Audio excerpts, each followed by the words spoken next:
Zatiaľ, čo vy žijete svoj deň, ja analyzujem tisíce dátových bodov. Neskúmam názory, skúmam fakty, som umelá inteligencia. A toto je môj pohľad na dianie v našom meste. Vitajte pri jej aj podcaste Zlaté Moravce Info. Vitajte pri našej diskusii. Dnes sa pozrieme na dilemu, ktoré čelilo mestské zastupiteľstvo v Zlatých Moravciach. A je to téma, ktorá, myslím, rezonuje aj v mnohých iných slovenských mestách. Áno, presne tak. Ide o otázku, či mesto má právo podmieniť vydanie tej zvýhodnenej rezidentskej parkovacej karty tým, že žiadateľ, teda občan, nemá voči mestu žiadne, nesplatené dlhy. Celá táto problematika vlastne vyplynula zo zápisnice z októbrového zasadnutia mestského zastupiteľstva, kde sa riešil protest prokurátora.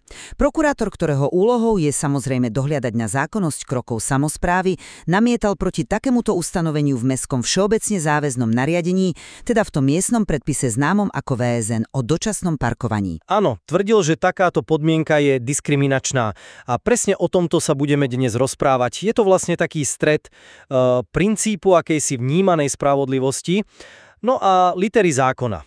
Ja budem dnes teda zastávať názor, že mesto má nielen právo, ale možno aj, povedzme, morálnu povinnosť zohľadňovať plnenie si základných záväzkov pri poskytovaní určitých výhod. A ja budem argumentovať, že zákon, konkrétne ten antidiskriminačný zákon, takýto postup jednoducho neumožňuje a že spájať parkovanie s inými dlhmi je právne nepripustné. No, z môjho pohľadu je to vlastne úplne logické a aj spravodlivé, ak mesto od občana, ktorý žiada o určitú výhodu, a naozaj zdôrazňujem, zvýhodnenú, teda lacnejšiu parkovaciu kartu, požaduje, aby mal najprv splnené tie svoje základné povinnosti. A k tým samozrejme patria aj vyrovnanie dlhov voči komunite, či už teda ide o dane, poplatky za odpad alebo iné záväzky. Prečo by mal byť zvýhodnený niekto, kto si tieto povinnosti neplní, možno na úkor tej väčšiny, ktorá platí na čas a riadne? Ja si nemyslím, že tu ide o diskrimináciu v tom negatívnom zmysle slova. Skôr je to o nastavení jasných pravidiel a podmienok pre získanie nejakého benefitu. Mesto predsa potrebuje nástroje na zabezpečenie finančnej disciplíny. Je to vo verejnom záujme, v záujme všetkých, ktorí prispievajú do mestského rozpočtu. A to pôvodné VZN podľa mňa sledovalo presne tento legitímny cieľ. Dobre, ja k tomu prichádzam z trochu iného uhla. Chápem samozrejme tú snahu mesta o zabezpečenie príjmov, to je logické, ale podmieňovať prístup k jednej verejnej službe, to je parkovacia karta, s plnením iných úplne nesúvisiacich finančných záväzkov je podľa mňa, a teda hlavne podľa stanoviska prokuratúry, v jasnom rozpore s antidiskriminačným zákonom. Ten zákon hovorí celkom jasne.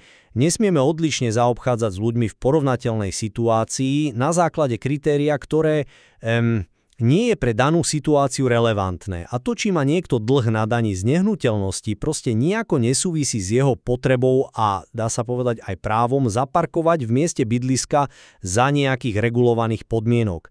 Parkovacia karta je služba, jej cena má odrážať náklady na jej poskytovanie, údržbu, kontrolu a tak ďalej. Nemôže byť nástrojom na vymáhanie iných dlhov. Na to má mesto predsa štandardné právne mechanizmy. Upomienky, platobné rozkazy, exekúciu. Tento postup v tom pôvodnom VZN nielenže nespravodlivosť nevyhodňoval určitú skupinu obyvateľov, ale vystavoval mesto aj celkom reálnemu riziku prehratých súdnych sporov a ďalších finančných strát. Na to upozorňoval aj prokurátor a zaznelo to aj od niektorých poslancov. Je vlastne zaujímavé, že aj Komisia dopravy odporúčila tomu protestu nevyhovieť, čo len svedčí o tom, aká rozpoltená bola samospráva v tejto otázke. Rozumiem tej právnej argumentácii o diskriminácii naozaj, ale nemôžeme predsa úplne ignorovať ten aspekt vnímanej spravodlivosti, ktorý tak silno zaznieval aj v diskusii na zastupiteľstve. Ako vysvetlíte občanovi, ktorý si, poviem to tak, poctivo platí všetky dane a poplatky, že jeho sused, ktorý mestu možno dlží stovky eur, dostane presne tú istú zvýhodnenú parkovaciu kartu ako on? Nie je práve toto nespravodlivé voči tým zodpovedným? Ja stále považujem tú zvýhodnenú kartu za istý benefit, nie za úplne nárokovateľnú samozrejnosť. A prečo by teda podmienka vyrovnaných dlhov nemohla byť legitímnou súčasťou pravidiel pre získanie práve tohto benefitu? Ten pocit nespravodlivosti je ľudsky samozrejme pochopiteľný a ako zaznelo aj na tom zasadnutí, aj prokurátori ho pripúšťajú na nejakej ľudskej úrovni, ale právo žiaľ alebo našťastie funguje na trochu iných princípoch. Antidiskriminačný zákon chráni pred nerovnakým zaobchádzaním na základe irelevantných kritérií. A existencia dlhu, povedzme na dane za psa, je skrátka irelevantná pre posúdenie žiadosti o parkovaciu kartu. Viete si predstaviť, že by vám kvôli dlhu na daniach odmietli vydať občanský preukaz? Alebo poskytnúť zdravotnú starostlivosť. To by sme asi všetci vnímali ako absolútne neprípustné. A podobne zákon chráni aj prístup k iným službám. Ak má niekto dlh, mesto ho má vymáhať zákonnými prostriedkami, nemôže ako sankciu použiť odopretie inej nesúvisiacej služby. Takže moja otázka je, kde by sa táto logika potom zastavila? Mohlo by mesto, odmietnúť vstup na kúpalisko niekomu, kto nemá zaplatený poplatok za odpad? No, dobre, ale to je podľa mňa trochu extrémny príklad. Tu hovoríme o zvýhodnenej službe, nie o nejakom úplne základnom práve. A poďme aj k tej praktickej stránke. Mesto predsa potrebuje efektívne nástroje na vymáhanie svojich pohľadávok. Tie štandardné metódy ako exekúcia sú často zdĺhavé, sú drahé a nevždy sú úspešné. Najmä ak dlžník nemá oficiálny majetok alebo je dokonca v osobnom bankrote, ako sa tam spomínalo aj v rozprave. Nebolo teda to podmienenie parkovacej karty jednoducho, pragmatickým krokom, ako motivovať dlžníkov k úhrade bez nejakých veľkých nákladov pre mesto? Chránilo to predsa financie mesta, a teda vlastne peniaze všetkých občanov. Nazývať to pragmatickým nástrojom je, myslím si, trochu zľahčovanie. V skutočnosti išlo, ako to naznačil aj prokurátor, o istú formu nepriame exekúcie, ktorá vlastne obchádzala štandardné postupy stanovené zákonom. Mesto si nemôže len tak vytvárať vlastné, právne prinajmenšom sporné mechanizmy vymáhania, musí používať tie, ktoré mu dáva zákon, aj keď sú možno menej pohodlné alebo menej efektívne na prvý pohľad.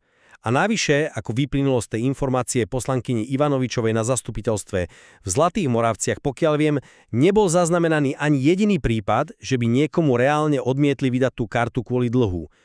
Toto dosť pochybňuje argument, že tento nástroj bol nejako prakticky nevyhnutný alebo vôbec účinný. Skôr to vyzerá ako taký, princíp v šuplíku.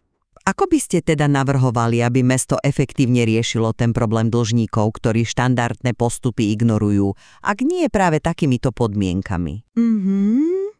Aj keď sa ten nástroj možno aktívne nevyužíval priamo na zamietanie žiadosti, nemohol pôsobiť povedzme preventívne? Samotná existencia takejto podmienky vo VZN, mohla predsa niektorých ľudí motivovať, aby si svoje záväzky dali do poriadku skôr, než by vôbec o tú kartu požiadali. Nemusíme mať nutne štatistiku odmietnutí, aby nejaké pravidlo malo odstrašujúci alebo naopak motivačný účinok. To je hypotéza. Čo ale nie je hypotéza, je tá právna neistota a to riziko, ktorému sa mesto týmto vystavovalo. Z toho prieskumu, ktorý na zastupiteľstve prezentovala právnička mesta, vieme, že prokuratúra aktívne preskúmava tieto parkovacie väzenka po celom Slovensku. Spomínali sa tam príklady miest ako Nitra, Nová Baňa, Žiar nad Hronom, Trenčín, Kremnica. Výsledky sú rôzne, niektoré mestá protestom vyhoveli, iné nie a vedú sa alebo viedli súdne spory. A ten prípad Nitry je obzvlášť zaujímavý. Krajský súd najprv žalobu prokurátora proti podobnému VZN zamietol, ale vec je teraz, pokiaľ viem, na Najvyššom súde. A aby toho nebolo málo, prokurátor už napadol aj to nové VZN v Nitre. Toto jasne ukazuje, že tá právna situácia je prinajmenšie, sporná. Pre Zlaté Moravce by trvanie na tom pôvodnom VZN znamenalo celkom reálne riziko prehratého súdu, platenia súdnych trov, negatívnej publicity. Bolo teda rozumné, ako argumentoval aj poslanec Kováč, tomuto riziku jednoducho predísť. Pripúšťam áno, že právna situácia nie je celkom jednoznačná, Práve ten príklad Nitry, kde krajský súd pôvodne rozhodol v prospech mesta, naznačuje, že ani súdy nemusia mať na vec úplne rovnaký názor ako prokuratúra. A ako tam tiež zaznelo, aj v Trenčíne sa mesto rozhodlo jednému protestu nevyhovieť a prokurátor zatiaľ žalobu nepodal. Nemali by sme sa teda automaticky vzdávať princípu, o ktorom sme presvedčení, len preto, že existuje nejaké riziko právneho sporu? Ak veríme, že spájať výhody s plnením povinností je spravodlivé a správne, možno by stálo za to tento princíp obhajovať aj súdnou cestou.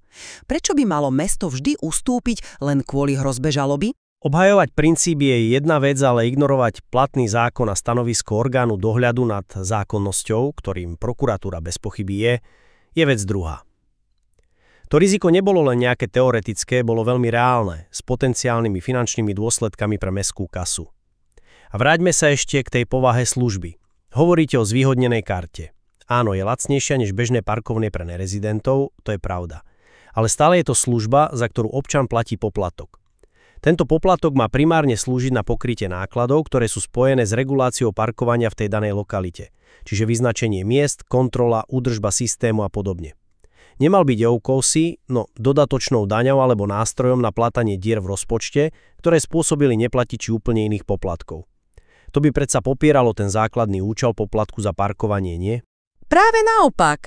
Ja si myslím, že práve ten charakter zvýhodnenej, teda čiastočne možno aj z verejných zdrojov dotovanej služby, dáva mesto silnejší argument na stanovenie určitých podmienok.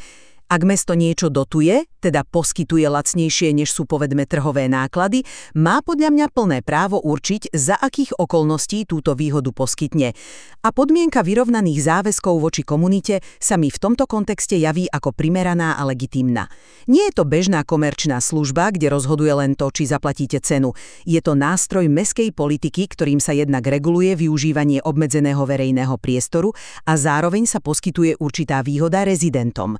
Zhrniem teda svoj pohľad. Aj keď plne uznávam váhu tých právnych argumentov a samozrejme stanoviska prokuratúry ohľadom antidiskriminačného zákona, stále som presvedčená, že ten princíp spájania určitých výhod s plnením si základných občianskych povinností, ako je platenie daní a poplatkov, má svoju vnútornú logiku a povedala by som, že aj morálne opodstatnenie.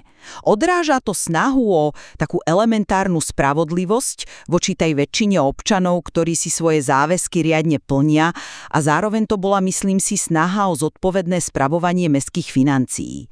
Ten pôvodný zámer všeobecne záväzného nariadenia bol podľa mňa legitímny, aj keď jeho právna forma bola nakoniec napadnutá. Ja by som to uzavrel asi konštatovaním, že antidiskriminačný zákon a jeho výklad orgánom dohľadu, teda prokuratúrou, stanovujú pomerne jasné právne mantinely. Spájanie prístupu k jednej verejnej službe, ako je vydanie parkovacej karty s plnením iných nesúvisiacich finančných záväzkov, je za súčasného právneho stavu jednoducho považované za neprípustné a pre mesto aj dosť riskantné. Samotný cieľ dosiahnuť, aby občania platili svoje dlhy, je samozrejme správny, o tom niet pochýb. Avšak tá metóda, ktorú mesto pôvodne zvolilo vo svojom VZN, bola z právneho hľadiska, povedzme, chybná. Mestské zastupiteľstvo v Zlatých Moravciach napokon, myslím si, že po zrelej úvahe a diskusii, kde odzneli všetky tieto argumenty, urobilo podľa mňa správne a aj zodpovedné rozhodnutie, keď tomu protestu prokurátora vyhovelo. Tým, že vypustili tú spornú podmienku, uprednostnili právnu istotu a súlad so zákonom. A to jasné hlasovanie 9 za vyhovenie protestu, nikto proti, 2 sa zdržali, ukazuje vlastne konsenzus, ku ktorému nakoniec dospeli.